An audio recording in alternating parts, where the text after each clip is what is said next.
and engaged in the call. Yes, we are recording the call today, so you will be able to access it later. So if you all could do me a favor to get this morning started and go find your chat icon on the bottom of your screen, open up the chat box, and if you could drop in there where you're calling us from and the kind of industry or job that you're looking for. I know most of you are in career transition or possibly looking for your next opportunity for jobs. And so if you could just drop that in the chat, then we would love to just kind of see who's here today and what kind of people we are serving and working with now. Also, I would love for you all to go out to LinkedIn, grab your LinkedIn URL and drop that in the chat today so we can connect with each other.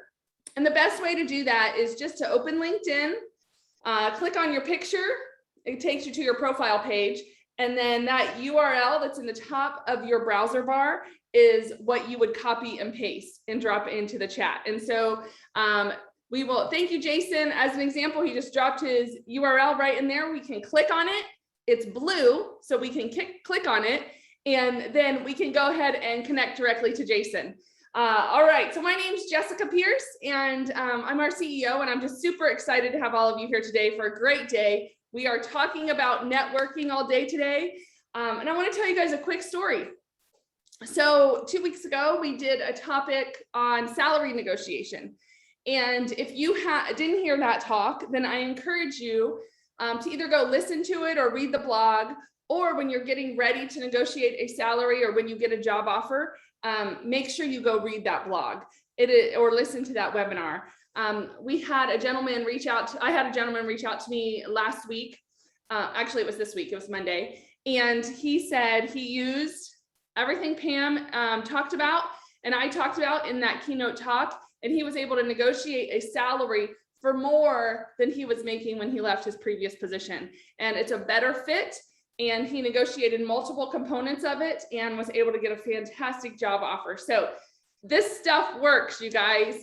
And so awesome. I'm so glad you all are here.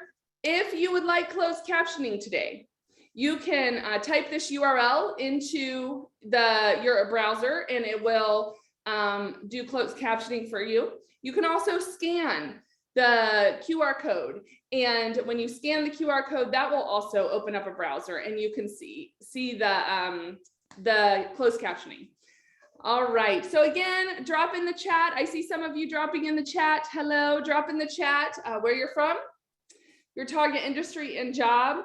Also, if your name isn't showing there, you can also update your name.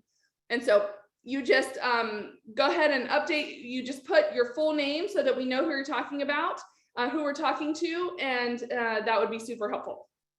Okay, let's see. We will be able to do breakouts at the end of the call today.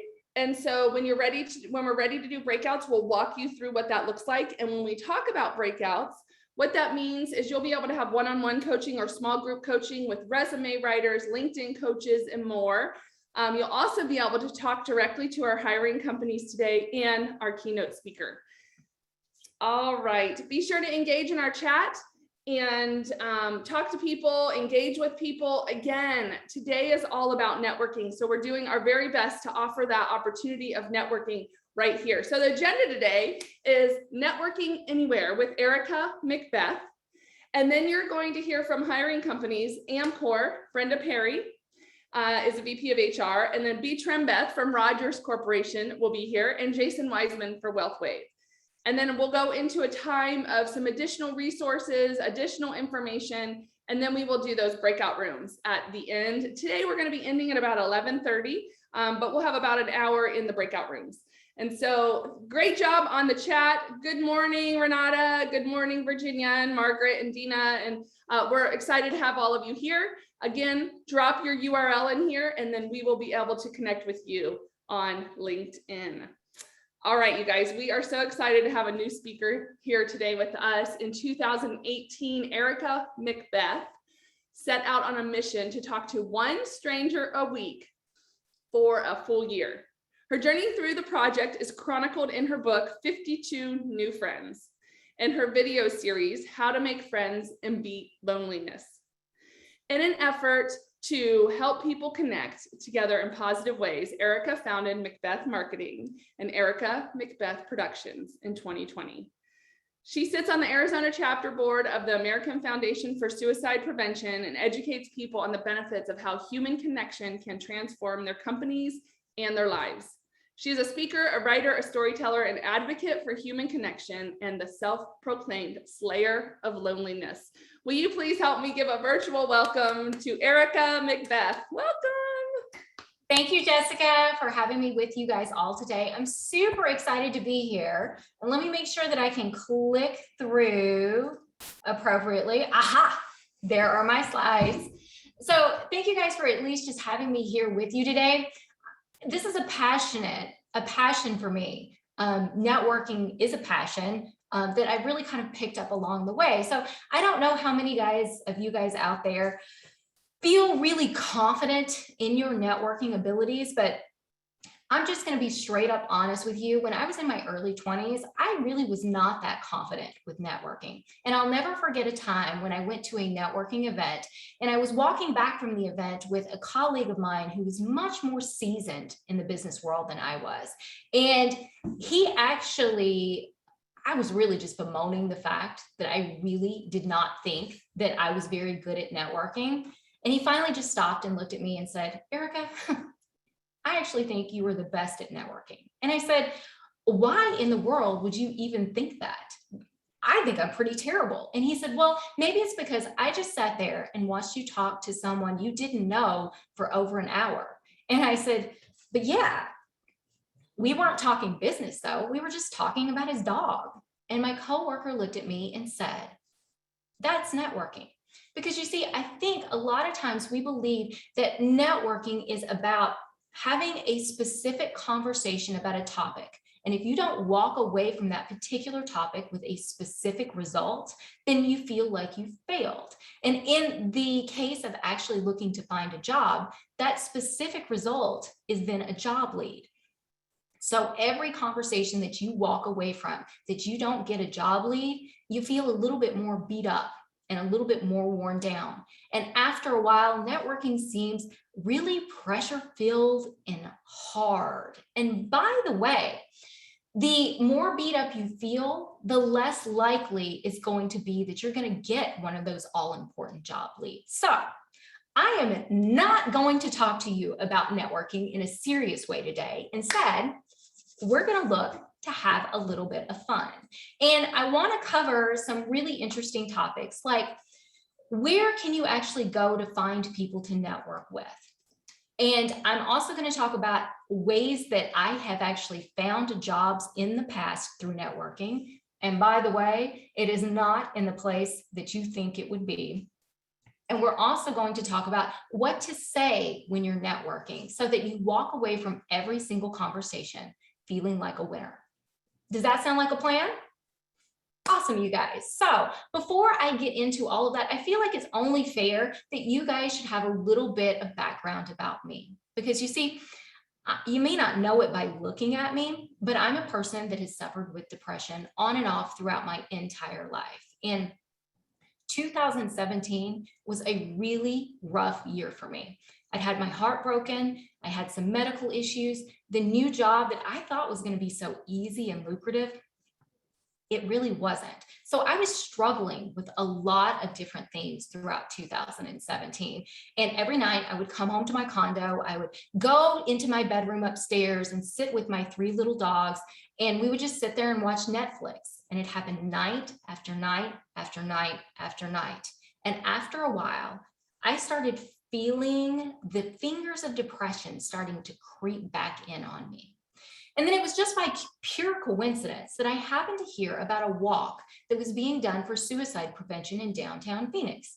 And I knew my friend Katie's brother had actually died by suicide the year before. So in perhaps a desperate attempt to just connect with someone and really to probably escape my own personal demons, I asked Katie if she wanted to go to this walk with me. Now, I completely underestimated the emotional impact this was going to have on Katie, but I also didn't realize that that walk was going to change my life forever. Because you see, when we got to the walk, I had never really personally known anyone who had died by suicide other than Katie's brother that I'd met maybe one other time. So I was really surprised to find that there were 2,000 people that had gathered there that day because they felt so passionately about doing something about suicide prevention. And as Katie and I were making our way through the crowd, we found ourselves in the middle of that crowd. And I started looking around and I started thinking, you know, I bet a lot of these people have lost someone they loved because they felt sad and lonely and depressed. Kind of like what I was feeling right there at that moment. And so all of a sudden, I was just filled with this desire to do something about it because I thought, you know, if there are this many lonely people in the world and I'm lonely, then why aren't we just talking to one another? Because that seems like the thing that would actually make us all feel better, right? So over the next few weeks, I started devising this plan on how I could meet people that I didn't know. Maybe they needed someone to talk to, maybe they didn't, but if they didn't, maybe it would inspire them to actually go out and to talk to someone else. And I thought, you know, I'm pretty friendly. I wonder how many people I could actually meet if I did this thing for a full year. Could I meet one a day or one a week or one a month? Well, I thought one a day was maybe a little too aggressive, but I did feel like I could do a little bit better than once a month. So in 2018, I set a goal of meeting one new person a week for a full year. And then I did the math on that and I went, 52 people is a lot. But I didn't really have anything to lose, right? I was tired of sitting every night and just watching TV. So I thought, you know, I'm just going to go for it and I'm just going to see what happens. And you know what? It wasn't even hard. I really thought that I was going to be relegated to wandering through coffee shops and asking people that I didn't know to talk to me and really kind of begging them to pull them in. But that never happened. I met people in all kinds of different ways in 2018. And there was one point that people started catching on that this was a thing that I did. And so instead of me having to go out and look for people, they actually started coming to me. And at one point, I actually had a waiting list of people that wanted to sit down and talk to me. Now, how crazy is that? Because I am not like some big important person. I'm just a regular person that they wanted to sit down with. And it was only because I was willing to listen. And I learned a lot of different things throughout 2018. But what I found was about 3 months into the project, I suddenly realized all of that depression that I'd had in 2017, it was completely gone. And then about 6 months into the project, I realized it was changing me in ways that I couldn't explain. And by 9 months in, I realized this whole talking to people thing, it was life-changing. And that's because you can actually change almost every aspect of your life in a positive way just by talking to people. And that includes finding a job. Now, look, the first thing I think you really need to do is you have to make the decision that this is something you're going to do. But if you guys are all job seekers, I really think you already have an internal motivation to actually do this. So we're just going to skip over that section and we're going to go directly into the big question. Where do you find these potential people that you can network with? And the answer is they are all around you. You just have to see them. Maybe it's that friendly grocery store clerk that rings out your groceries every single week, or maybe it's the neighbor you wave to every morning, but you don't even seem to know their name. Maybe it's the handyman that came to your house once and was just ridiculously helpful, or maybe you had something in common, or maybe it's that person on social media you don't really know, but you suspect that you guys might have a lot in common. Now, already I can feel you guys going, but wait, are any of these people even in the industry that I want to work in? How are they going to help me? Well, remember how I told you in the very beginning about the guy that I talked to about his dog for an hour? someone like that is going to be so much more willing to help you because you've gotten to know them a little bit on a personal basis. And honestly, guys, it's also kind of fun. You never know who these people actually know. It's kind of like a scavenger hunt. And I used to think that most people were pretty boring until I sat down with 52 of them in a year. And what I came to realize is that every single person has something interesting and unique about them. You just have to kind of figure out what it is. So when you walk into a networking conversation, instead of the goal being, hey, I have to walk out of this with a job lead, change the goal into, I just want to find out what is interesting and unique about this person that I'm talking to. Because if you can do that, all of a sudden, all the pressure just goes right off of you. And you'll find that you're going to be able to find those job leads a lot easier. And people are all around you. I don't care how isolated you think that you are. Here are some places that I have actually gone out networking and how I have actually found jobs in the past through those networking adventures. And the first one I feel like is pretty obvious. Number one, your old and current coworkers, because think about it. How well do you actually know your coworkers? I mean, I'm sure you know a little bit about them, but how well do you actually know them? Because look, you work together, so you have something in common. You probably know a lot of the same people. You intricately know what each other does for a living, but what do you really know about them? Once I was giving a talk at a small office, and as part of the program, I paired people off together to ask each other a series of questions just so they could get to know one another a little bit better. And at the end of the exercise, I brought everybody back into the room.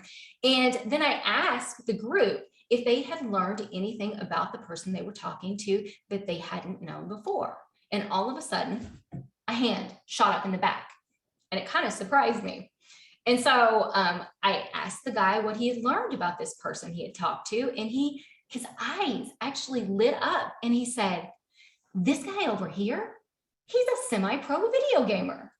They had worked together in the same office for over 6 months, and the guy had no idea. And honestly, he was kind of a little bit starstruck at the idea.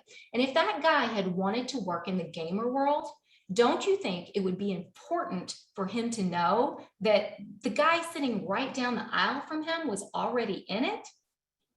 So talk to your coworkers, because I bet some of them would have things that would actually shock you that you might not talk about on a day-to-day basis, but they may come out over like a glass of wine or maybe even a Zoom call. You see, there was this gal that I used to work with. Her name was Amy, and she and I happened to be social media friends. Now, I hadn't actually seen Amy in about 9 months since she'd left the current company that I was working for. But I noticed on social media, it looked like she was going through a divorce. So I reached out to Amy just because I know divorce is a really hard thing, and my heart just went out to her. I wanted to let her know that I supported her. And as we started talking back and forth, she happened to mention that she was working for a company that she was super happy with, that they were treating her well, they were paying her really well.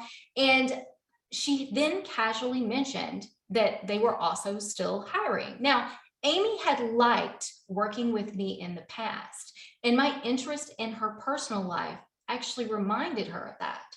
So I ended up getting an interview with that company. Now, it happened to not be the right job opportunity for me, but it just goes to show you how far a little personal interest in someone else can take you all the way into a potential job lead. Another great place to go out networking is your current friends. Now, I'm not talking about your best friend. I'm talking about the person that you know them and they know you, but you don't really know a whole lot else about one another. I used to have on my social media channels a friend by the name of Heather. And Heather had been my social media friend, a long, long time. And when I was doing my friend making project, Heather reached out to me out of the blue and just simply asked ask me to lunch to see if I would go. And because I was in a point that I wanted to meet new people, I said yes without really giving it a whole lot of thought. And so on the day of the designated meeting, I started to panic a little bit. My heart started racing, my chest felt tight, because I suddenly realized I don't remember why I added Heather to my social media platform. Like, where and when had I added her? Because I couldn't remember. And her social media page didn't give me any clues. Her profile picture actually was not even a very clear version of her face. So I didn't even know what she looked like. And so I started to panic because I thought, this isn't a meeting I can control because I don't even know the questions to ask. But I already said yes. So I went to the lunch, and you know what? It was fine. Heather and I had a ton of things to talk about. She had just found herself in a place of transition and was missing having girlfriends in her life. And because she saw what I was doing in terms of meeting new people on social media, she thought she'd just give it a shot. And you know what? I now love hanging out with Heather because she's kind of like one of my favorite people. We have a ton of things in common. So look around you to those people that are kind of on the fringe. Ask to get to know them, spend some time with them. You may be amazed at where that will actually take you. And remember that social media friend I had, Heather? Well, it just so happens that Heather is a human resources professional in Phoenix, and she happens to know Jessica, which is the exact reason I am sitting here right in front of you today. So how is that about getting a referral for networking? And speaking of friends, don't underestimate the value of number 3, a good friend referral. Because when I was doing my friend making project, I didn't really have the nerve to just start walking up to strangers and asking them to sit down and talk to me. So I first went to people that I already knew that I thought might help me. And I would just simply ask them, hey, do you know anyone that I might not know that you think might be willing to have a cup of coffee with me? Because you can do that same thing with when you're looking for a job. You just phrase it a little differently. Instead, you're probably going to say something like, hey, guys, I'm looking for a job. Do you know anyone in the, and fill in the blank with the industry, who would be willing to help me? Now, it doesn't matter whether the person you're asking is actually in that industry or not, because look, guys, we all know people who work in a lot of different industries, and you just never know who they might actually know. And if you are fortunate enough to be able to get a friend referral like this, ask them to have a cup of coffee with you, because that is going to be how you're going to get to know them a little bit better personally. And remember, when you take them out to coffee, don't sit there just with the idea you're going to pump them for job lead information, because the fact of the matter is they may not have a job lead for you at the moment, but they might have some other information, like maybe they know of another office that's opening up in your industry, or maybe they just have some great childcare resources, and who doesn't need that? Or maybe you just both like the same sports team and you just kind of want to hang out sometime. That could happen too. People like helping people they like. It makes them feel important. And in a sense, they are important because they can lead you to exactly where you want to go. I was once dating this man who had a young daughter, and the young daughter was having a birthday party over the weekend. But it just so happened that the company that I worked for at the time had a blanket corporate rule that no one could take weekends off during this particular time of year. But honestly, guys, I was a model employee. I came in and worked when nobody else wanted to. I was always putting in overtime. I always made sure my work was covered. I did a really good job. So I knew that if I went to my direct supervisors, that all they would have to do would be to grant me an exception this one time. And I never asked for vacation. But instead of accepting that request, they actually denied it. And honestly, it kind of made me mad. And it made the man that I was dating really mad. And so the next Monday morning, that man went to his office in a completely different industry than I wanted to work in. And he actually was talking to his coworker in the lunchroom. And he was just kind of, I think he was probably upset. He was saying he was so angry that I couldn't go to this birthday party. And, he really wanted me to find another job, and I'd been looking, but I just hadn't found anything. And his coworker actually said to him, well, what industry is she looking in? And he told her, and she said, I actually have a friend of mine that hires people in that industry on a regular basis. Why don't I give him a call? So that coworker gave her friend a call, and her friend called me. And you know what? I got that job. And it was all because someone I knew someone else who knew someone else. So look, guys, you never know who people know. So give it a try.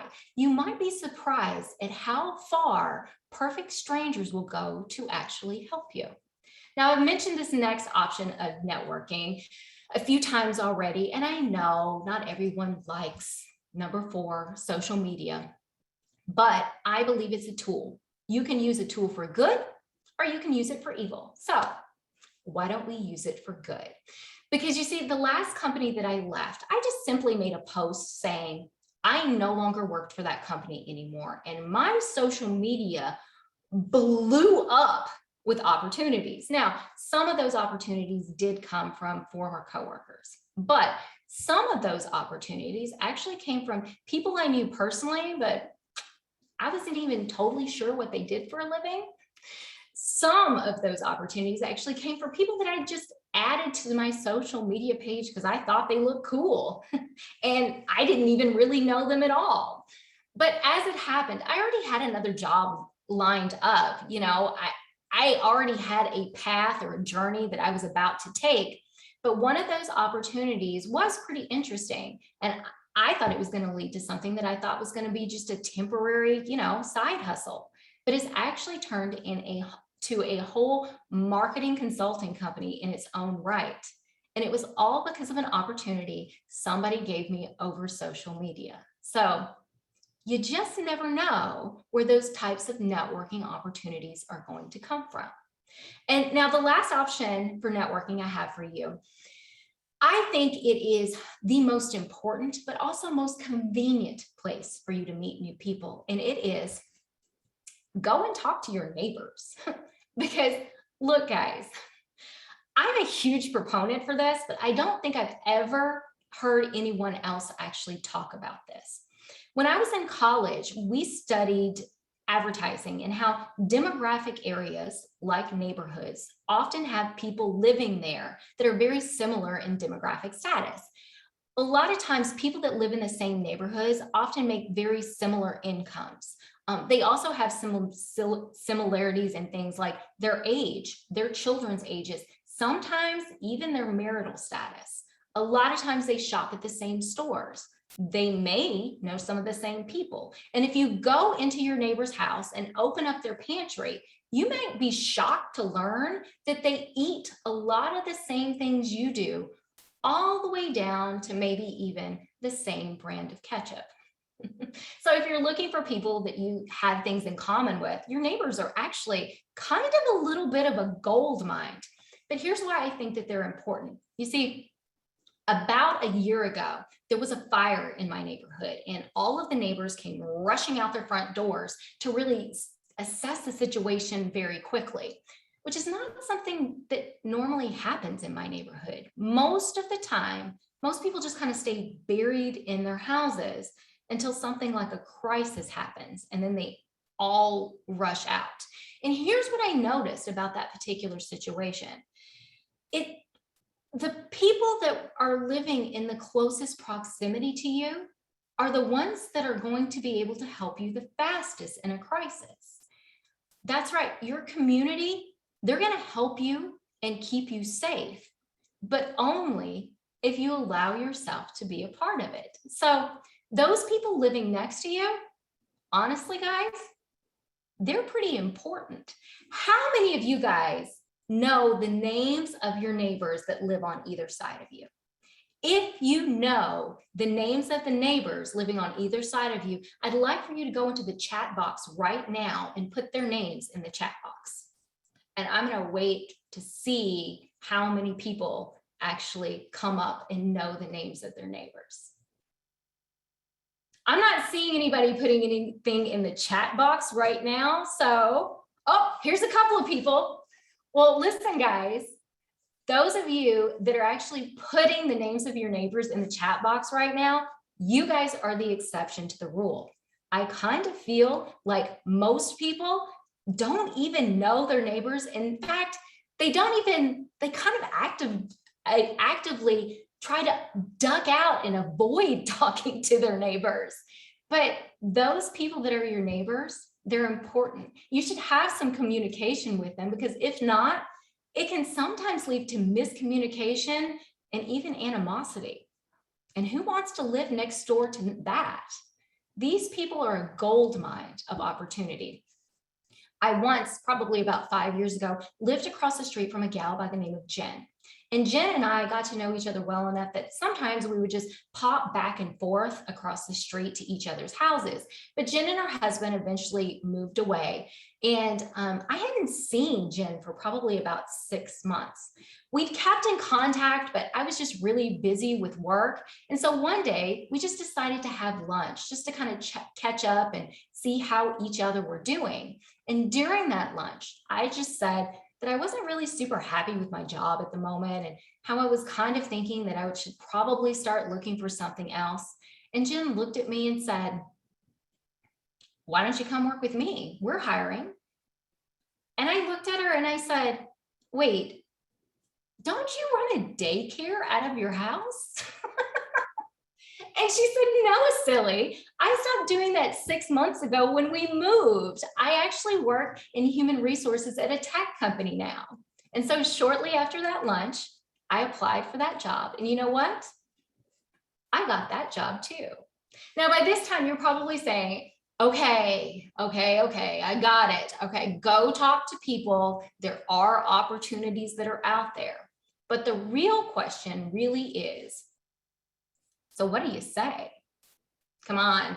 I know every single one of you guys were thinking that. How many of you guys have actually ever walked into a room full of people and didn't know anyone, so you just stood there awkwardly, kind of not knowing what to say? I remember doing that when I was younger, when I was in my early 20s. I remember that feeling a little all too well. So if you've ever had that feeling, you might want to take notes on this next part, because I'm about to teach you how you can confidently walk into a room with anyone standing there and never get tongue-tied again. So are you guys ready for this? First, I want to talk to you guys a little bit about how do you go from just saying hi to someone to actually sitting down and having a focused, meaningful conversation with them. Here's a line I used almost every single time when I was meeting one new person a week, and it's really very simple. All I said was, "Hi, I think you're interesting. I'd like to get to know you a little bit better. Can I buy you a cup of coffee sometime?" Guys, this line is like magic. It gives someone a compliment. It actually implies that you're going to give them something. And the word coffee seems to indicate that you want to spend some time with them in a relaxed fashion without really any expectation or anything in return, which is exactly what you want. I'll tell you guys a secret.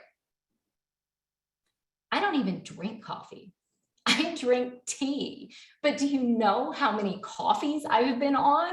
Do you know how many coffees I bought for people? But look, the world has changed since I did this friend-making project, because COVID has really changed how we interact and how we do a lot of things. So perhaps a better phrasing for today might be, "Hi, I think you're interesting. I'd really like to get to know you a little better. Could we do a Zoom call sometime?" Zoom calls are like the new coffees, because you get the benefit of being eye to eye, of actually seeing all of their facial expressions, hearing all of their stories, and they don't even have to leave their house to do it. Now, I'm going to give you a warning because this line does work really well. And the first time you get a yes, you're probably going to be so excited somebody said yes to you that you may forget to ask the follow-up questions, which are absolutely crucial. So if someone says yes to you after this, you then have to say, when would be a good time for us to get together? Because if you don't say it in that moment, the likelihood that you're ever going to sit down with them at any point drops to almost zero. So once you actually say this, don't expect for them to come up with like a location and a time and, you know, a date right off the top of their head, because look, they just heard this question. So relax a little bit. They're probably going to answer something like, I don't know, Saturday mornings are usually good.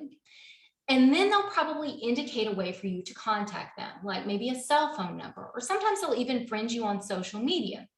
Now, if they do not give you any contact information, you then must ask, how can I contact you so we can get something set up? Your responsibility is to get that contact information because look, they've already given you a yes. So now getting that kind of personal information really isn't that big of a deal to them. And once you get the contact information, it then falls upon your shoulders that you're going to have to set up this meeting. Now, once you set the meeting up, you're probably going to feel like me when I was actually about to go out to lunch with Heather that day. You might get a little chest tightness. You might have your heart race a little bit because it's going to occur to you that you're actually going to have to sit across from this person and talk. And if you don't know what to say, it might get weird, right? So here's a tip. The greatest tip I can give you is most people enjoy talking about themselves or topics they enjoy. So if you ask them an open-ended question, a lot of times, all you really have to do is sit back and listen. And it takes all the pressure off of you. So if you are worried about sitting down with someone and not knowing what to say, all you have to do is just do a little homework because every great meeting requires a little bit of preparation. So the way I prepared for meetings when I was doing my friend making project is the only thing I would do is I would come up with maybe 3 or 4 open-ended questions that I could ask someone just in case I got stuck. Now, to be honest, I never really used more than 2 of those questions in any given conversation because the conversation is just going to ebb and flow naturally. And that's really what you want it to do. You may talk about topics you had no idea that you were even going to talk about. That's a good thing. Don't be too married to those open-ended questions. But you may be thinking, okay, well, great. Well, if I don't know this person, where am I going to come up with these topics of conversation?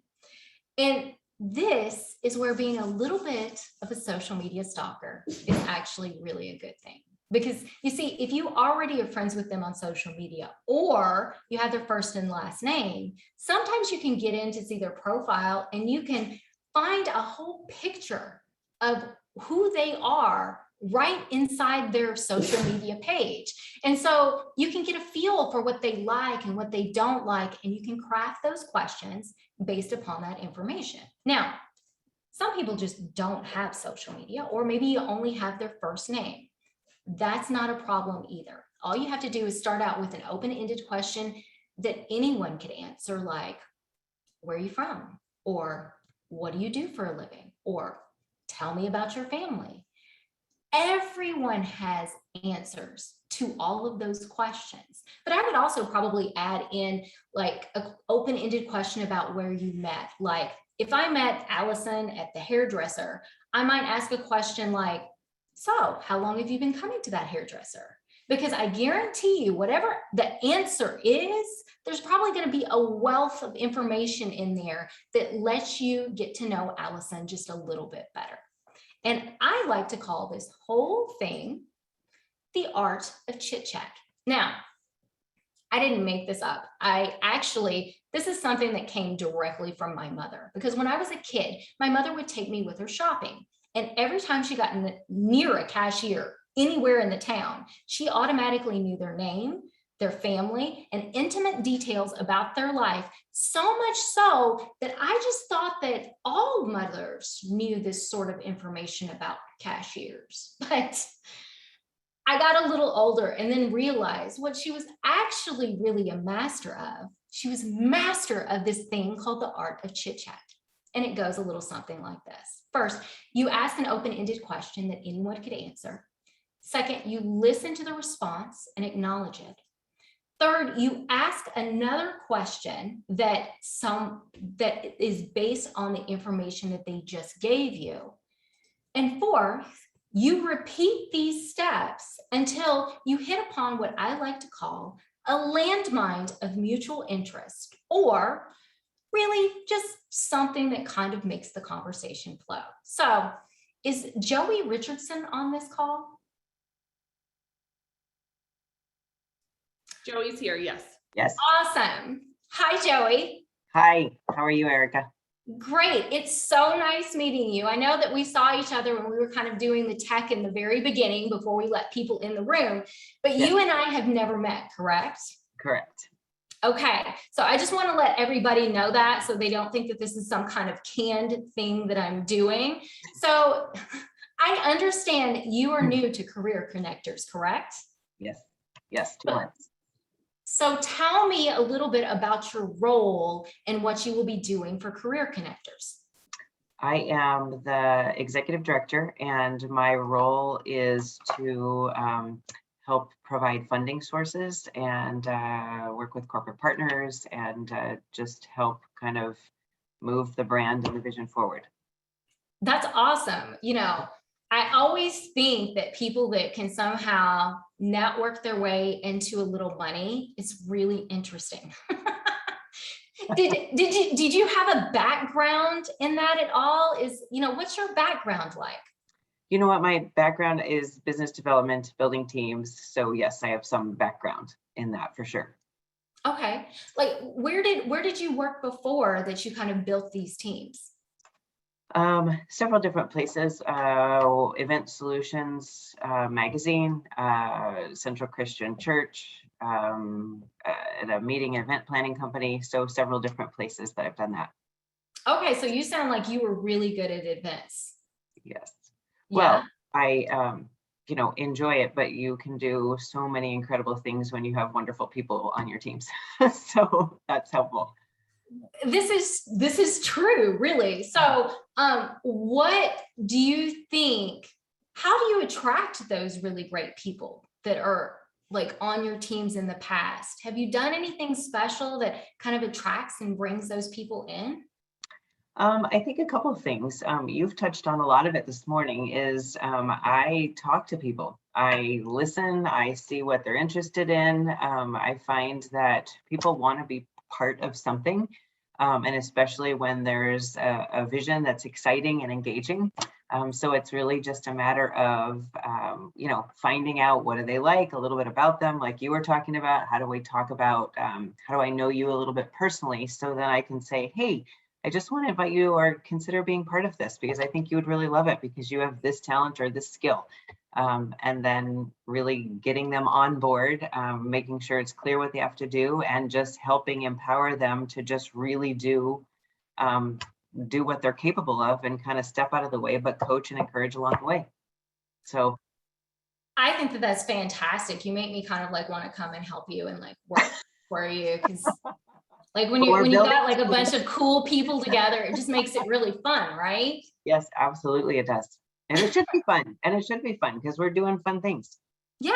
I mean, like, and here at Career Connectors, finding a job, like it's got to be really rewarding. Have you seen any success stories? Because I know you haven't been there very long. Mm-hmm. Well, honestly, I can say that kind of to what you're talking about today, for myself, I was unemployed for 6 months before I came to Career Connectors. And so I used the tools on Career Connectors. I was networking through someone, which is how I connected with Jessica. So the pieces that you're talking about through people and not giving up, even though sometimes it feels like, this journey can be long and feel like it takes its toll at times. But how do you stay connected and kind of keep choosing to step outside yourself with the little things? Because that helps you keep you going. Yeah, absolutely. And I think it's really cool that you've actually had some experience being unemployed. So you know that feeling that people go through that is kind of like that helpless, I'm not entirely too sure of like, is anything going to work kind of feeling. Do I really have these skills? Am I really going to get employed? Yeah, just because you start to that self-doubt and that, what am I really about? Even though I've had past successes or I've, been valued other places, okay, what's next and how is that going to, yeah, it's really a great journey of, we're not really only identified in our roles. However, we put so much merit and attention in that time and space that it's sometimes, I think, helpful to be reminded we're so much more than what our roles are, but because of who we are, it makes us better at our roles. I think that that's so great that you said that, because look, everybody has self-doubt when they like everybody, when they walk into a room full of people they don't know, like that whole, I don't really know what to say, really comes from, oh, there's a lot of people in here that are really important. And am I really like one of those? We all kind of have those. I mean, unless you're a narcissist, but like most normal people kind of have that little bit of self-doubt. So thank you for like actually saying that. Because I think that there are a lot of people that really go through that. So tell me a little bit more about you personally. Like, how long have you lived here in Arizona? I've been in Arizona probably, gosh, it's been about 25 years now. I'm from Ohio, grew up on a dairy farm. Oh my gosh, I grew up on a farm too. Yes. Did you ride your cow? I rode my cow. We didn't ride a cow. We had an old nag named Speckles that was a horse that sometimes they would saddle up and let us ride. But I grew up on a 3,000-acre farm in Kentucky. So. Oh, very nice. Was it a working farm? It is a working farm, actually. My brother actually still works on it. Nice. Yeah. How about your family? Do you guys still have like that working farm as well? We do not. Nope. No one is really living in Ohio anymore of my family. They're all over the country. So yeah, so I'm in Arizona and moved out here because I met my husband out here. We have 4 boys and yeah, just enjoying Arizona and the sun and the weather that we have. Yeah, I mean, you can't beat the weather, like the snow, when you get the snow in the Midwest. Yeah. That's pretty. Yeah. That's intense. So what's it like to be like a mom of 4 boys? It is an adventure and the greatest ride of my life. If you would have told me I was going to be a mom of 4 boys, I would have said, well, you can go over there and never talk to me again because I have no clue how to do that. They are so much fun. They always make me belly laugh, the things that they're thinking about, the things that they're creating or doing.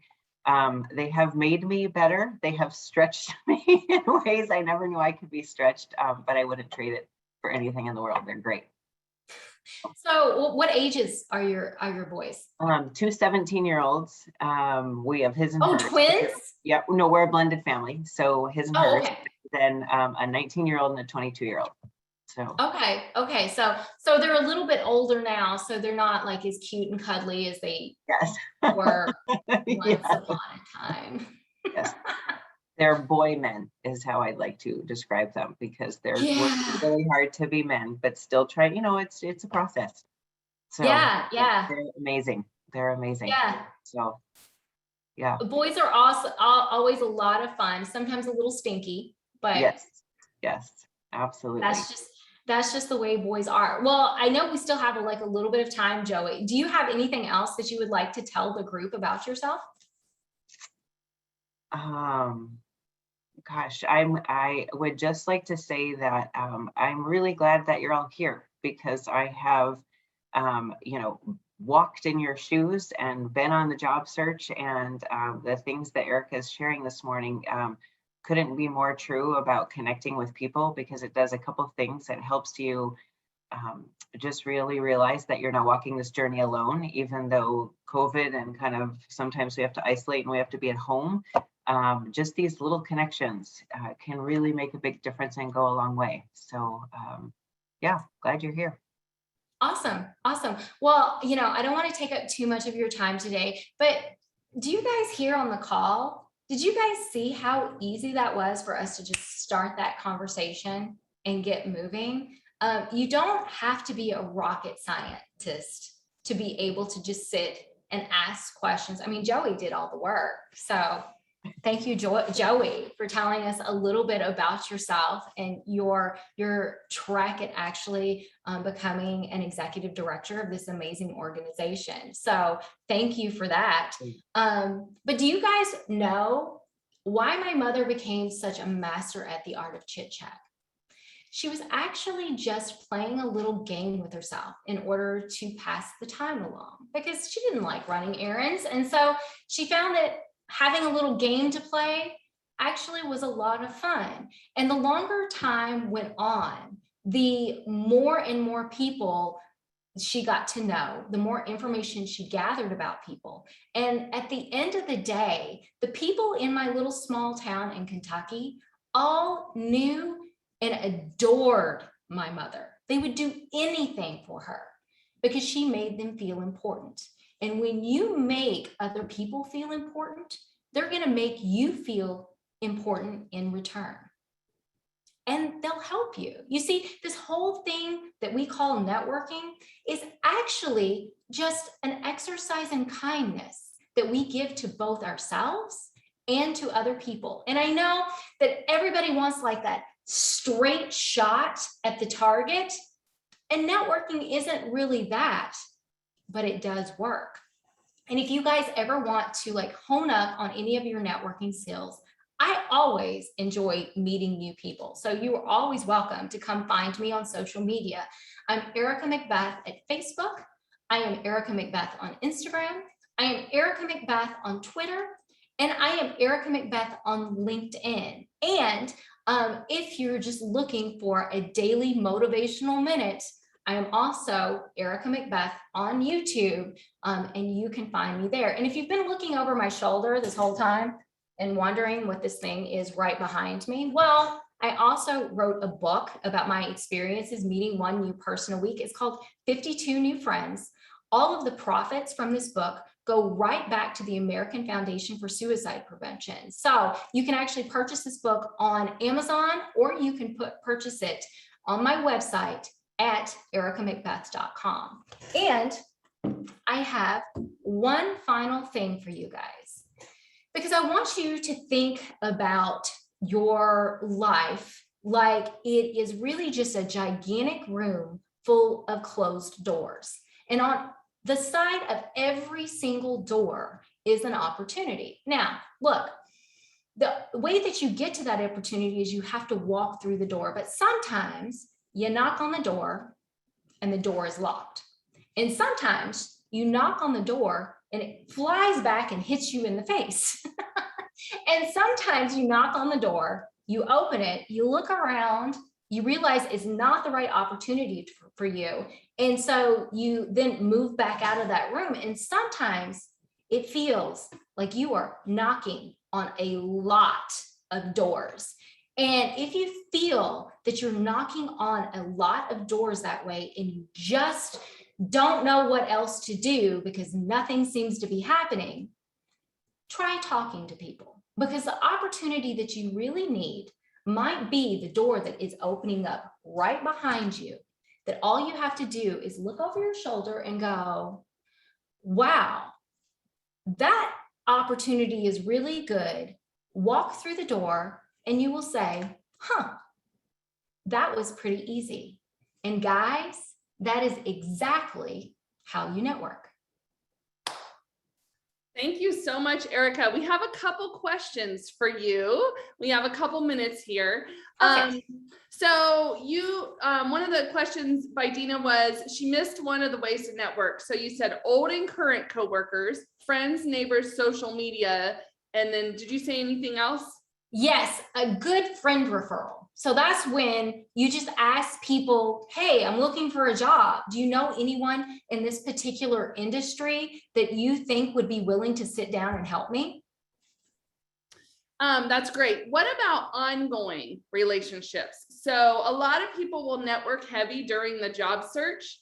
And then once they land, you know, you get involved in your job and you kind of let that go.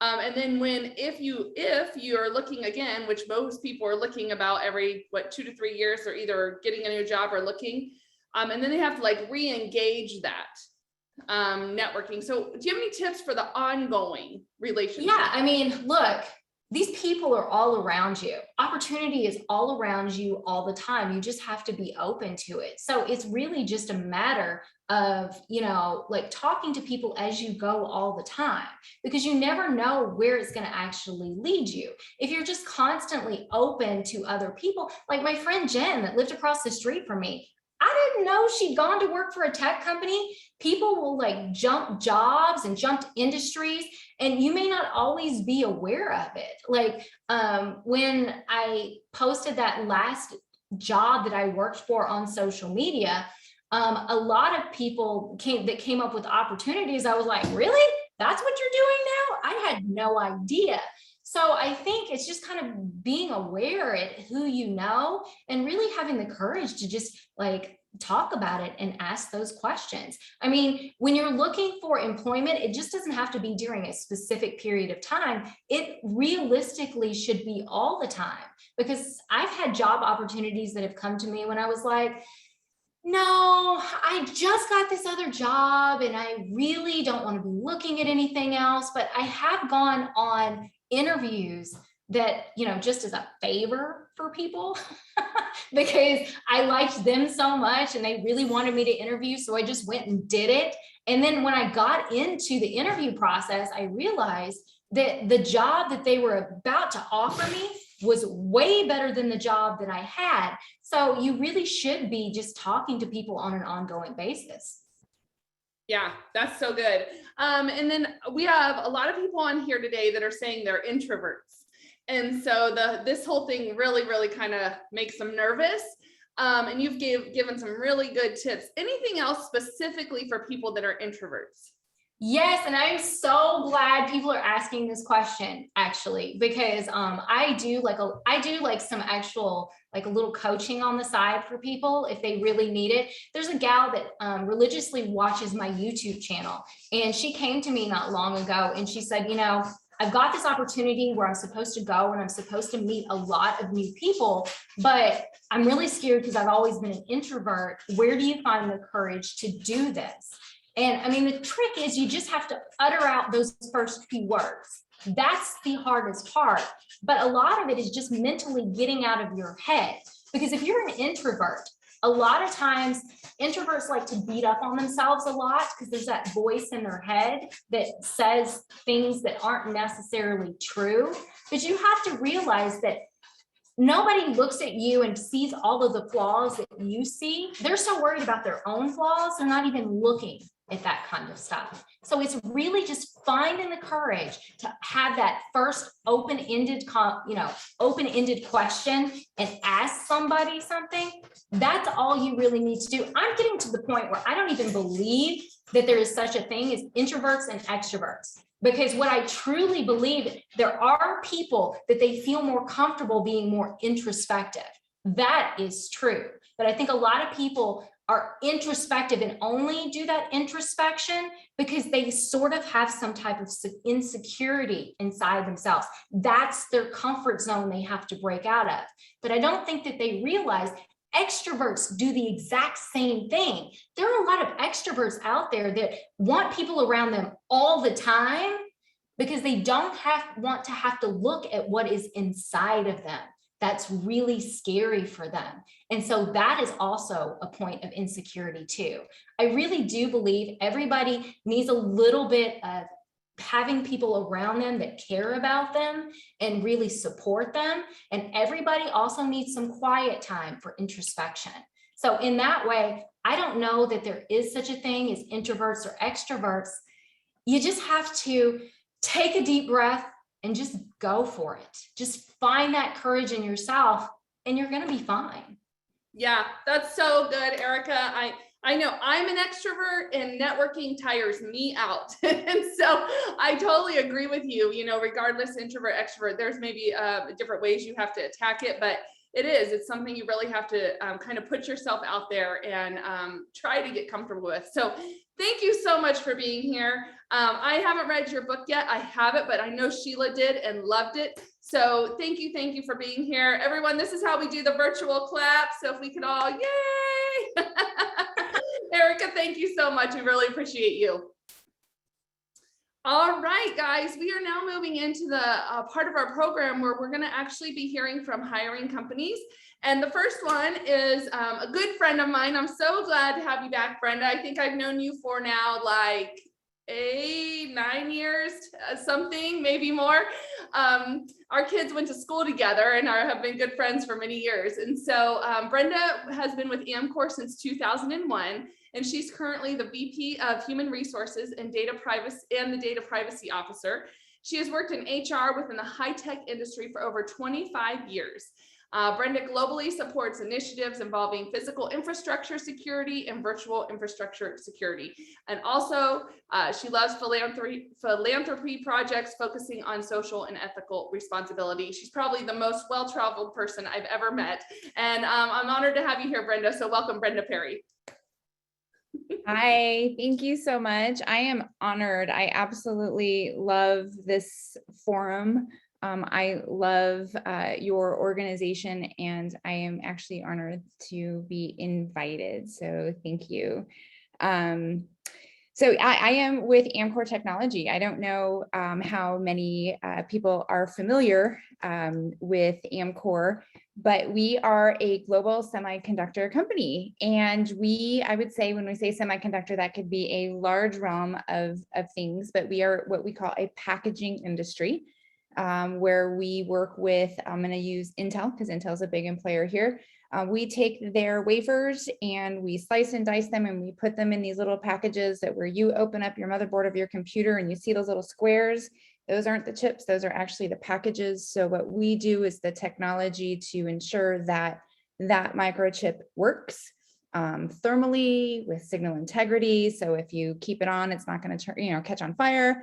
If you drop it in the water, you can still use it. If you leave your computer on for hours at a time, it's not, going to explode on you. So we do all of those testings, package those little chips and get them out. So they could be as small as the pinhead of a pencil to much larger. We're in automotive, we're in medical, we're in all of your electronic devices. So we have founded in 1968. We are originally a Korean company. So Amkor is America, Korea. So that's how the name was developed. We are in 9 different countries right now, and about 33,000. This is slightly dated because we just acquired a factory. So this is actually going to be increased to about 33,000 employees globally. Our headquarters is here in Arizona in Tempe. And we have a beautiful facility, although we haven't seen it in about a year and a half. I go in every so often and look at it and turn the lights on and check some mail. But otherwise, we are still virtual at this point, and we will be going to a hybrid model whenever we can get back in safely into the Tempe office. We do have remote sales offices throughout the US. So we're going to be in California. We have a small presence in Texas and Boston, and a couple of employees in North Carolina. So strategically placed based on some sales for customer initiatives.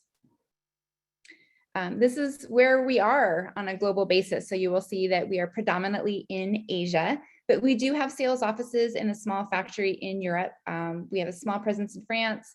We have a growing office in Germany that is sales, and then Portugal is going to be a small factory. But otherwise, we are predominantly Asian factories. So Amkor is an innovative company. We strive to ensure that we have collaboration in all areas. So not just in technology, we pride ourselves to involve all of our employees in all areas. So you will find that we collaborate with our finance teams and our IT teams. So even though we're an engineering company, we pride ourselves in making sure that collectively we look at ourselves as a team. I've been with the company going on 21 years. I started when I was 7. So, but what I've absolutely just loved about this organization is we have an open door policy at all levels. At any point in time, you will be talking to our CEO, our founder still comes in every now and then. The family that sits on the board is in the office and very interactive. At all levels of the organization, we consider ourselves a huge team. And that's the one thing that has kept me with this organization. Even throughout management changes, we have kept that culture of making sure that we collectively work together, and our culture, multicultural company, is unique and striving, and we challenge each other to be the very best that we can be. So from that perspective, it is an amazing company to work for. So with that, across all of our areas, we pride ourselves in quality. So you will see that in all of our positions, it doesn't matter across what organization you are in our company, we pride ourselves in quality, continuous improvement, and service and employee commitment. So you are going to see that across our organization as our culture.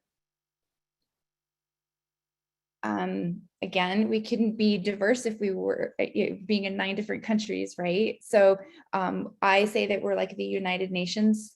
From any given moment, you are going to find somebody from another country. Language is an issue sometimes, right? So I think we all have this wonderful learning opportunity because not all of us speak English. So it actually makes a quite interesting dynamic in our organization when you have to work with translators to deal with your partners overseas. So it is something that is fun, it's challenging, but it's also a learning opportunity for those that are not in such a diverse organization to mold yourself into this organization, because we do have opportunities. We travel significantly, those in the US. We make sure that we invest our time and our energy, that we are together. I know COVID's brought a hindrance to that, but hopefully when we open up, we can get back face to face. So our organization here in the US does ensure that we bring in our employees from other organizations and other factories, and we also travel. So those that join our company have such an amazing opportunity to enjoy that diversity. I touched on collaboration. This is really big for us. One of the things that we truly enjoy is to make sure that we collectively are working together to be innovative. And I know that we're an engineering company and that is our technology, but when I say innovative, we do it on the employee side too. One of the things that I'm constantly challenging my human resources team is to look at ways that we can engage our employees, to look at ways that we can provide the best in class benefits so that our employees are not having to worry about their home and personal health, that they can actually go into the job and feel comfortable and secure that those things aren't going to be a hindrance in their work environment and in home. So we collaborate in all organizations to ensure that we offer best in class services throughout their organization and to our business partners. Great place to work. You get to work with me on a daily basis. I'm really interactive with every single one of our employees. When we talk about networking, I absolutely agree with sitting down face to face with all of our employees that we work with, all of our peers at all levels, because I think that not just building your network on a professional basis, but it really grows you as a human. So the one thing that I really love and am fascinated by our organization is we do that collectively. You will find that we hire and we continue to retain really amazing, brilliant people who love to interact with each other, who love to help. So that culture breeds throughout our organization. But we also offer amazing competitive compensation packages. Our benefits are top notch. One of the things that I always hear when people leave our organization, they do want to come back after they leave, is they realize that when they are searching for other employment, that our benefits are just phenomenal. We do not have a large retention. Once we hire people, they stay in our organization. And one of the things that keeps them is the fact that we do have a very lucrative benefits offering. And we're constantly looking for ways to update it because we believe that both mental and physical health is really important to being successful in the business. This gives you an idea about some of our offerings that we have. I am super proud of not just the medical plan in general, because we do not have many exclusions in our plan. We are a self-funded plan. I am the benefits committee. So our philosophy on our benefits plan is basically, if it is something of a health need that the employee is suffering with or their family, and it hinders their ability to be healthy, we cover it. So because we are self-funded, we can write into our plans however we need to ensure that our employees are getting the right service. So when people look at our actual benefits offerings, it's really quite surprising all that we include in our benefits at a very limited employee share. Our 401k is untouchable. We have 100% match starting day one, no vesting period, $10,000 a year. So we are, like I said, one of the top when we look at trying to be competitive in our benefits offering space. We have positions all throughout the US and internationally. So I'm going to focus just here on a local basis, but I encourage those that are possibly not wanting to move to the Tempe area and looking for maybe something, if this doesn't work here in Arizona, to look at our website, because we have positions all throughout the globe. However, here in the US, in Tempe, I could use some help. We are hiring at senior levels. So you will find some of this hasn't been updated because every day I get new positions. So we do have even vice president positions in technology space here. So I encourage anybody who has, I'm going to work on the technical side. If you're in engineering, both mechanical or electrical, and you've worked within the semiconductor space, call me, reach out to me, go on our website, because these positions are flexible. We might have a position and a title or an experience level written into those, but we are super flexible to hire great talent. So I just encourage everyone that has that skill set to go on our website and do some research and reach out to me directly. If you don't see something on there, reach out to me too, if you have that skill. Finance and accounting, if you've got global SEC experience, I will talk to you. So even though we only have one position, I am always looking for those, even at intern level sometimes. So I encourage those that have global accounting experience to also reach out to me. Human resources, I could use some help. We have a compliance position open that reports into our compliance team, and I have a human resources need that I'm extremely flexible on skill. So I'm looking for somebody within that space to join my team and to work on some global initiatives, benefits offering, and inclusion opportunities so that we can be more engaging with our employees. I also am the data privacy officer. So anybody that might have data privacy background would also be a fit for my team. And even though it says human resources, data privacy reports up through myself. So if you've got that skill, that would be really something to reach out to me as well. So I think at the end of the day, if you have a global financial background, if you have a semiconductor engineering background, I think that it's important that you find me and let's chat a little bit more. How to apply? There's a couple ways. I'm going to be honest, we're a big employer, so we have big technology. So when you go online, you will be able to see all of our positions that we have available. And then in addition, you'll be able to apply specifically for each one. Now, when I say we're a big employer and we have big technology, I'm going to be completely honest. those that don't network, those that don't reach out, those that don't take the extra step might get lost because we receive thousands of resumes.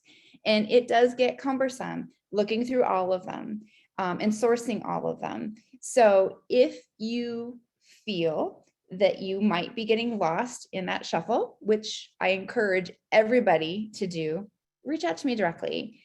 Email is preferred because I usually can't keep up with my LinkedIn because I get a lot of solicitations. I want direct contact. Email me directly.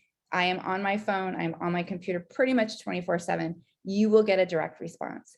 So, and I encourage you to do the same for any other employer that you might be applying to, because you will get lost in those wonderful resume databases. So, but I encourage you to go out here. This is another way for my other staff that is in staffing to see it too.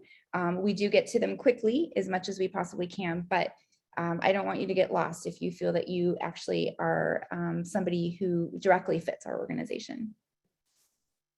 Thank you so much, Brenda. We appreciate you being here today and being part of our program. A lot of great opportunities. I've seen you grow that organization, help grow that organization for the last 10 years. It's been awesome. So thank you so much for being here today. Thank you. All right, B, welcome.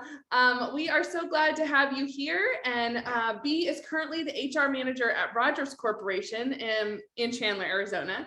And she's been an HR generalist for most of her career with stints in both recruiting and benefits.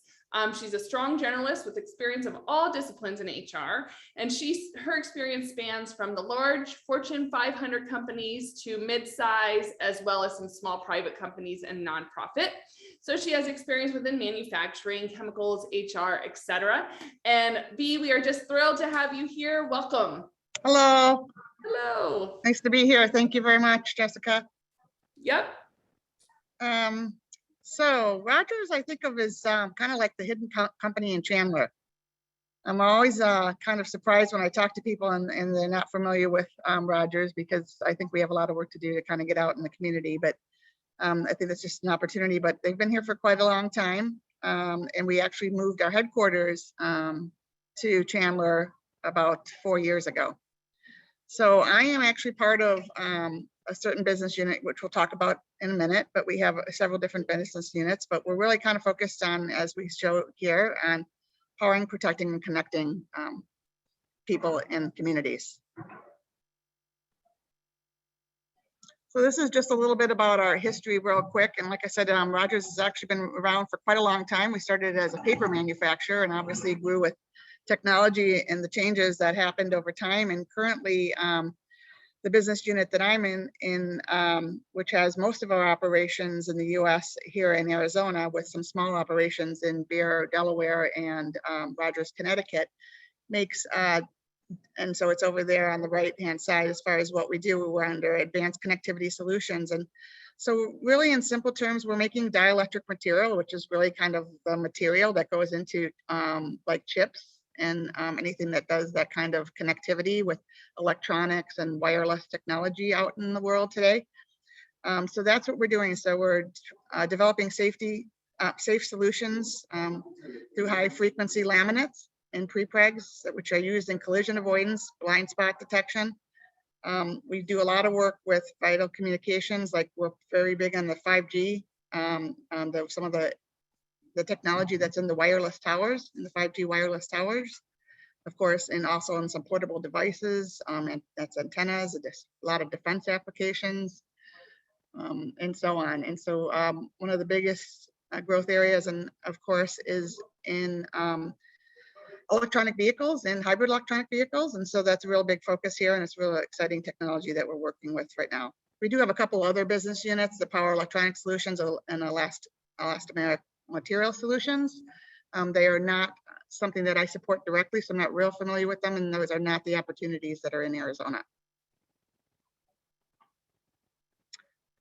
So Rogers, we think of as I am Rogers. And so all of our cultural behaviors, without actually getting into some of the real details, all focus on I. And so we start with living safely. And so that's our #1 priority at Rogers. And we really want to make sure that everybody goes home the same way that they came into work. And so that's kind of the core of everything that we do. And the first thing that we look at is, are we doing everything we can do to be safe and do things in a safe manner? Some of our other cultural behaviors that we focus on to align our behaviors as we achieve our results are trust. So building trust and collaboration. Just aside, so we really want to focus on making a decision in a timely manner and making sure that we get the information we need, but not getting paralyzed by having to involve everybody or find everything, and so making a timely decision. Speak openly. So we really encourage people to speak openly, both from a standpoint of people and also ideas and technology, which kind of goes hand in hand with innovation. And so we are a technology company, and in order to be sustainable and to be growing in the future, we need to have innovation both in our current projects and customer lines, as well as in the future technologies and where the opportunities are.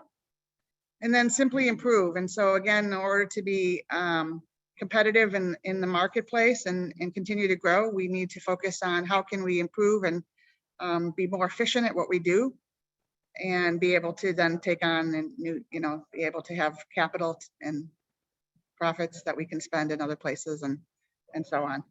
And then of course deliver results. And so we have a focus on what we call our must-do results, and we all have our goals and objectives that are linked to those. So we try to take like I said, we have several different business units, and we are a global company. We have about 5,000 employees globally. Here in Arizona, we have in the groups that I support in that business unit, Advanced Connectivity Solutions, we probably have about 1,000. And then we also have a corporate group here that consists of probably another couple of thousand people. And so we do have several thousand people here in different functional capacities. So the US positions, which is both basically what I'm going to focus on today, and actually I'm going to focus on Arizona positions, and since that's the business that I'm closest to, and I do have my other HR colleagues here as well, and so I'm familiar with what they're kind of working on as well. But we do have lots of opportunities throughout the US as well as globally in Asia and Europe. So if that's something you're interested in, you can also take a look at that.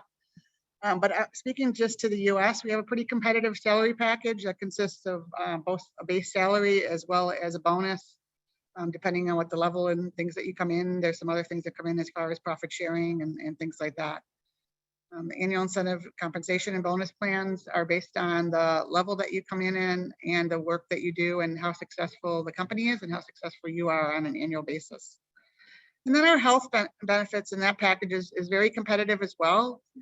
We offer medical, dental, and vision coverage, tuition reimbursement, life insurance, short-term and long-term disability, and although this disability plan is completely paid for by the company, so every employee that is a full-time employee is covered under both short-term and long-term disability without any contributions.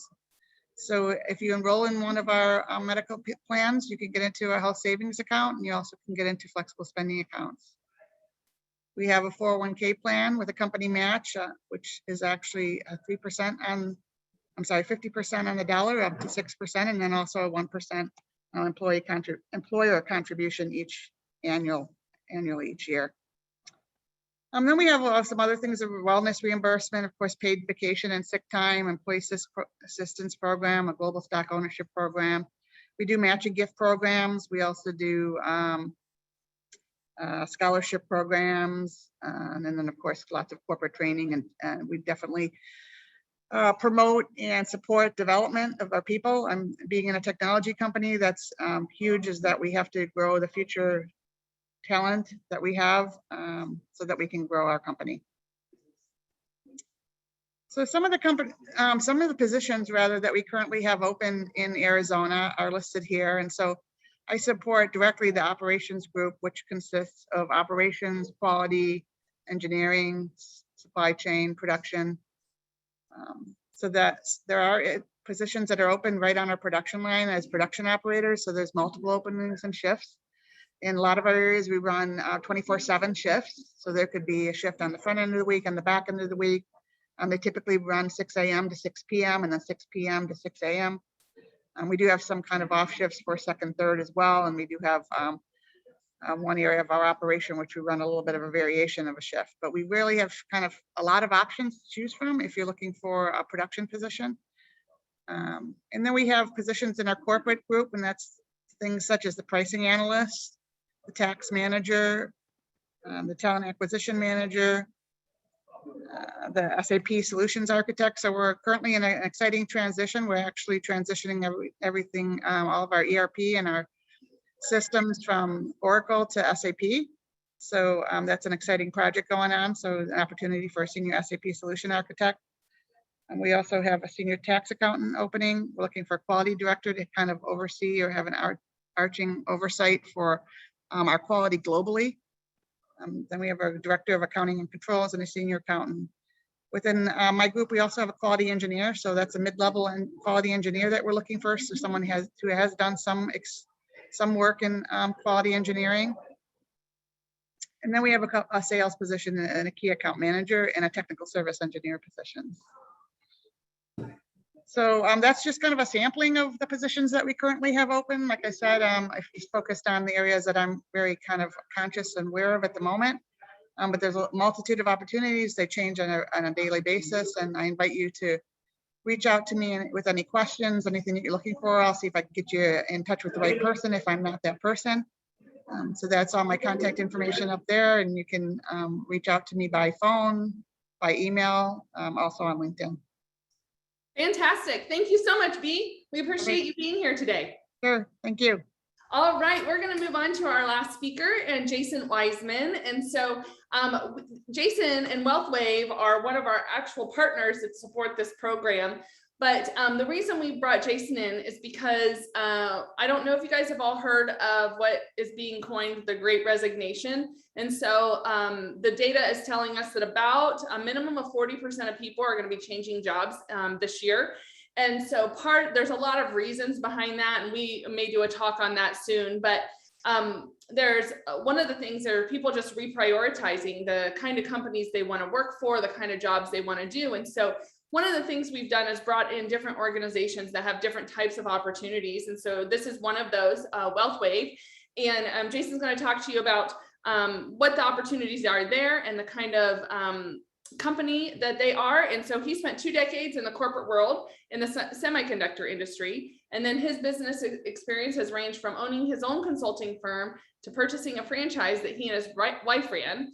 And then the past 15 years, he has been spent managing his own agency. He's been recognized for his performance in the top 500. He's been a feature on the cover of Business and Finance magazine, and he is a multiple 6-figure earner. He co-authored a best-selling book called Winning Ways, and he's been married for 29 years. They have 2 children, and he is the senior marketing director for WealthWave. So Jason, hello, welcome. I think you're on mute if you're talking away. Got it. I had to find the unmute button. Sorry about that. That's okay. Well, thanks for having me here. Great session today. I love the thing on the networking. It's just the world we live in today with all the technology and everything, having that human connection with somebody, you just never know where it's going to lead to. So I'm a big believer in everything she talked about. So thank you for that great introduction, Jessica. And I'm a little bit older than I looked. Just to put in perspective, we just dropped our youngest off at college last week. So we are officially empty nesters. So if you're part of that club, congratulations. We're just getting started with that. So as Jessica said, I spent about 20 years in the corporate world. I did a variety of things, primarily in the semiconductor industry. And I want to share with you just a little bit how I got started here, because it was not a career that I was seeking, by the way, which may be relevant for those of you looking for a job. You may be, something just may fall in your lap that was unexpected, and that's sort of what happened to us. So about 2007, I was looking to change careers in terms of the career field that I was in. I was in the semiconductor industry, and I was looking to change companies. And for that whole time of my working career, we had always, saved money in a 401k and tried to do our best with our budget and so on and so forth. And I just felt like it wasn't working right. I had never sought, I'll call it professional help for our finances. And when I was going to make the change of jobs, I figured that it probably would be one of the last ones that I made just because of my age and stage of career. And I looked at my wife, Nora, and I said, if no matter what we do, we've got to get some help with this retirement plan because I don't think that we're on the right track. And that's just some simple math of calculating, where we'd come from, where we're at, and kind of projecting that out in the future, naively, by the way, because I did not know what I was doing with regard to that. And I'd always managed it myself. And so I called my CPA at the time and said, hey, do you know anybody who does financial planning, retirement planning, insurance planning? And he said, yes. We sat with the guy. And when we got done with our plan, I looked him in the eyes and I said, what does it take to do what you do? Now, keep in mind, I did not have a degree in finance. My bachelor's degree is actually in business information systems. I had done electromechanical design work. I ran a global software division for Motorola. And so it was not my skill set. However, I realized that, everybody's working for their livelihood and for their money. And they work really hard for their money. But if they were like me, and not everybody is, but just generally speaking, I figured their money was not working hard for them. And so I was very intrigued by what we had put into place and then the mission and vision of the company. And part of the reason we were in the situation we were in was a lack of financial literacy. And so the vision for the company is teach enough people how money works and do it in such a way that it spills over into their children's lives. Having worked in the corporate world for a very long time, I could see frustration in people that worked for me with their money life, not just their career and their personal life, but their money life. So money is a thing in our lives. And I figured, if there was a way I could make a difference in somebody's life that way, that would probably be a pretty good thing. And so we set off this road and on this journey. And by the way, one of the unique things that I want to share with you is I was able to start on a part-time basis. So I kept my job, but then, was basically introduced to a new field and a new career on a part-time basis, which is very unique. And I didn't have to go back to college to do it, but I just went to work and learned what to do. And you can see here that like 21 out of 50 states require some kind of financial class in high school. Arizona, the way that we look at the numbers here, there's about 6.9 million people that fall into a category that would benefit from financial education. So we have a crusade to teach people. And so what started out as a financial service business, I'll say morphed, for lack of a better term, into a financial education platform. And through that education, we teach people about money. We teach them about budgeting. We teach them 7 money milestones that put them on a path to financial independence. We measure wealth a little bit different probably than most people and most companies do. Wealth to us means that you've got positive cash flow and you've got enough positive cash flow someday that you can live the life that you want to live. Now, that's different for everybody. Some people say, I want $1 million a year. Well, then you got to go to work and make that happen. Some people say, I'm not interested in an extravagant lifestyle, but if I had, $4,000 or $5,000 a month coming in retirement, we're 100% debt free, kids are off on their own, we can live a life of peace and happiness and not have money worries, then that's a wealthy person in our eyes, because it means something different to everybody. In today's world, we're very much driven, obviously, by technology. And so we have created an online education platform. We do in person as well, but obviously the last 18 months has primarily been virtual for what we do. We teach everything from, like I said, budgeting to the 7 money milestones to financial independence. And then as a financial services company, we have got the tools, meaning the accounts, the IRAs, insurance products, whatever is necessary for that person or that family to back up what they've learned so that they can go implement with some knowledge. And that empowers them to make very informed decisions and understand why they need to stick with things for quite some time. We also created, because we're big believers in entrepreneurship, something we called E2E, and that's employee to entrepreneur.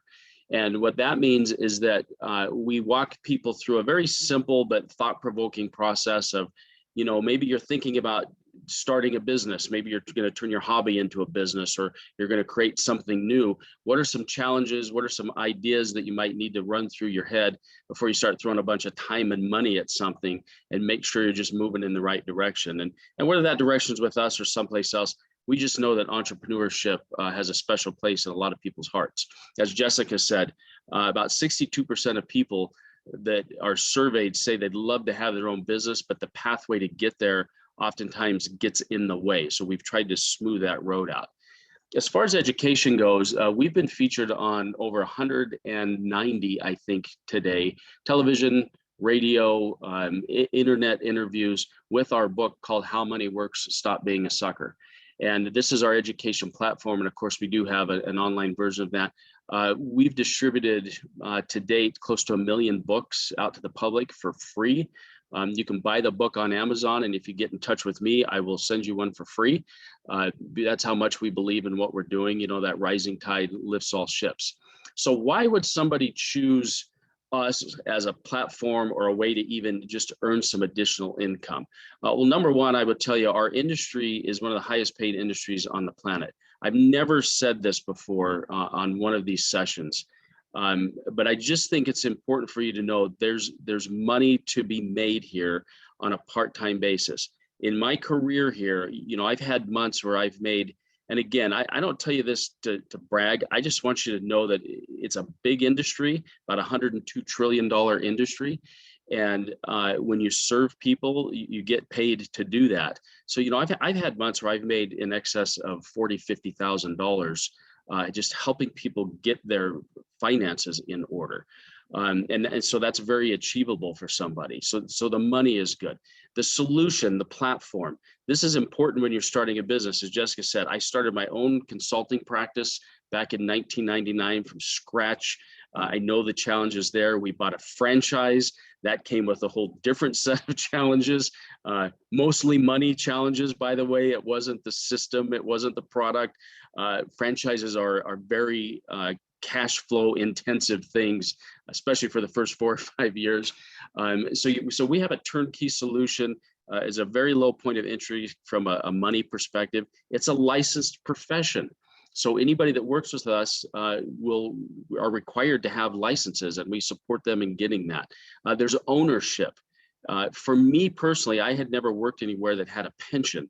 So when I looked at this, I thought, well, the likelihood of me, because I've just happened to fall on the tail end of the pension craze, getting someplace where there's a pension, especially at my age at the time, is unlikely. So no matter what happens, this can be a little pension for us in retirement because there's ownership. We have, if you go to my social media, my LinkedIn or Facebook page, you'll see that the social media is there and taken care of. We allow people to start part-time. In my 14 years here, we have never had a layoff or furlough of our field force. In fact, when I started here in 2007, we had 11,000 licensed people in our organization. And today that number is approaching 60,000. So we've been a growth model in an industry that overall, when it comes to licensed professionals, is flat. And there's a whole bunch of reasons for that we don't have time to get into today. You get hands-on mentoring and training from somebody who started right where you will start, right at the beginning, just like I did. I had a mentor that walked me through the process and basically held my hand for the most part, right from the get-go until I was up and running on my own. That is unique. Even in the franchise model, I didn't have somebody side by side with me day to day to run that. We had support, but it wasn't in-house support, and that there's a big difference there. And then of course, we've got a long history of helping families. Our parent company is Transamerica, been around since the early 1900s, and it is a big, strong organization. So with that, I mean, I would love to chat with whoever is interested. I will let you know that on this go around, I've got capacity to train 2 people over the next 90 days. That's just my plate is a little bit full. So I'm looking for two people, whether they start full-time or part-time, that I can work with, that have some interest, and we'll train and we'll do everything that we can to get them up and running. So on Monday, as it says there, you can capture this with your phone, the QR code. You can send me an email. If you want a copy of the book, jot down my email, or you can even scan the barcode and just say, I'd like a book, and put that in the title. And because that barcode will send an email directly to me, and our QR code, excuse me. But on Monday at noon, I will also be doing a follow-up session where we'll look a little bit more at our tools and the details of who we are and what we do. And if nothing else, get the book. I will just tell you, a couple of you that are on here have had the book and have read the book. It is an incredible foundation, and not just foundational, but even for adults like my age, that has got some good ideas and concepts in there that you never would have picked up along the way unless you get it with us. We just feel this is important. Just to let you know, we even did a training course using our tools. This happened in Chicago for a competitor company. So another company in our industry, we had about 100 advisors in a room, and we walked them through our How Money Works program. That's how much we believe in the need and the desire to help more people. So if you like the idea of that, of serving others and having the ability to earn some additional income, even if it's on a part-time basis, I'd love to chat with you. I'm an open book.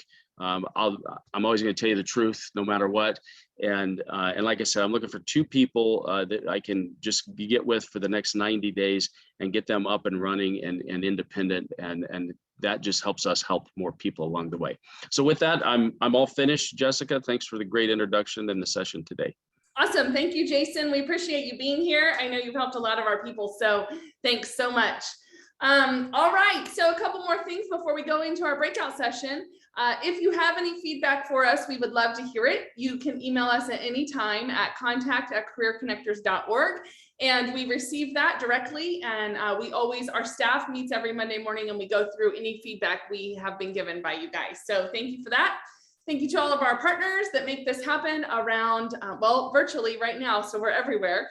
We have people from all over right now, all throughout the United States and multiple different countries today. So thank you so much to our partners allowing us to make this program happen. Now we do have some resources for you guys. The DISC assessment is available to you at no cost. You can just get onto our website in the resources section. And this is a behavioral tool that'll give you some insight into your ideal work environment, your different behavioral styles. And it's a great tool to incorporate into your resume and then also into some of your interviews. And then we also have the blog. So it's an event recap blog that is from today. We also do have content blogs outside of our events. And so that's also under the resources section. We are connected on social media all over the place. And so connect to our LinkedIn group. That seems to be fairly active. And so we post event and content information out there. And also some of our companies post their jobs. So we have some events coming up. We do them typically on Thursdays.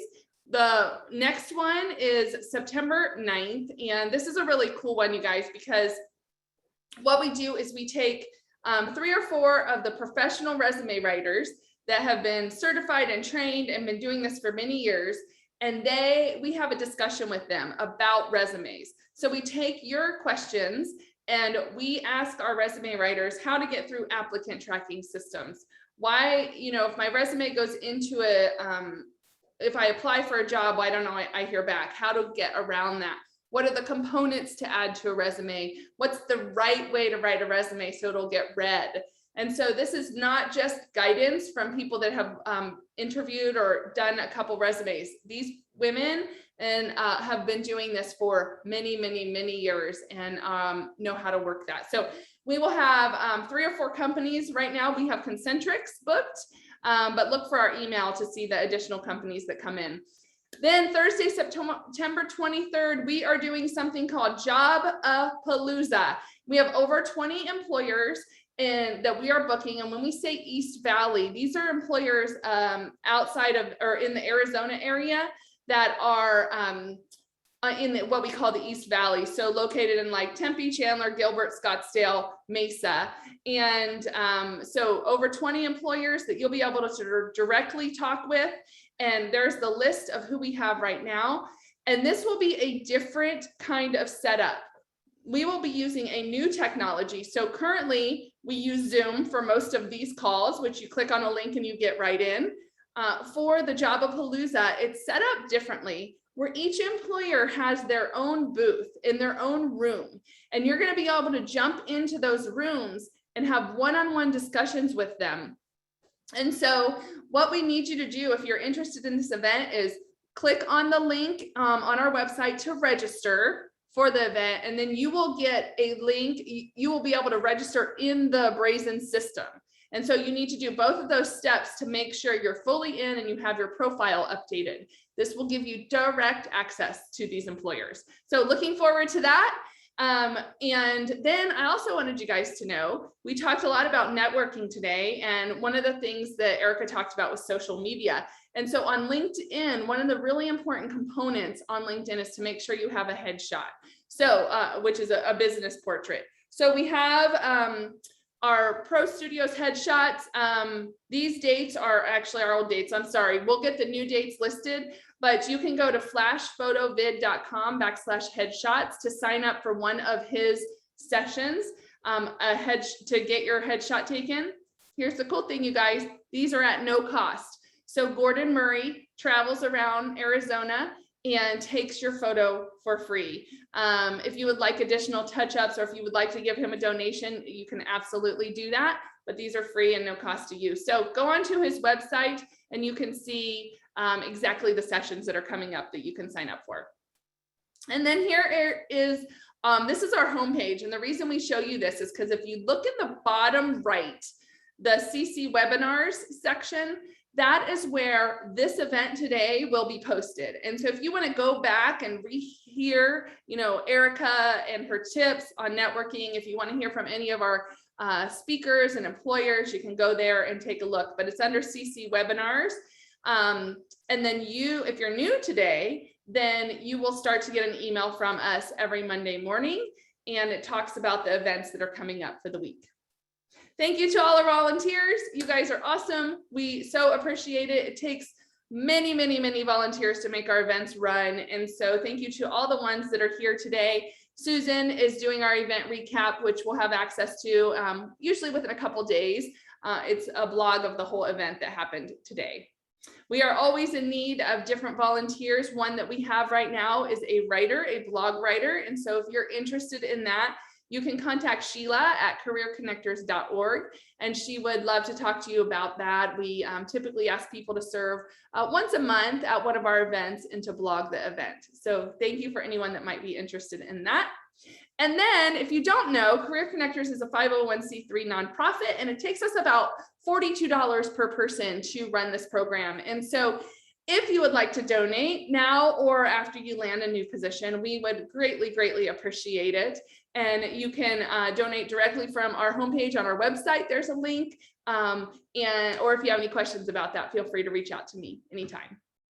All right, well, thank you guys. We're gonna move into our breakout sessions, and Sheila's gonna drop on the call or jump in the call and walk you through that. And I just want you all to know that my team and I, we are praying for you that you all land into the career of your dreams. And thank you for being here today. Thanks, Jessica. I'm just working on stopping the recording.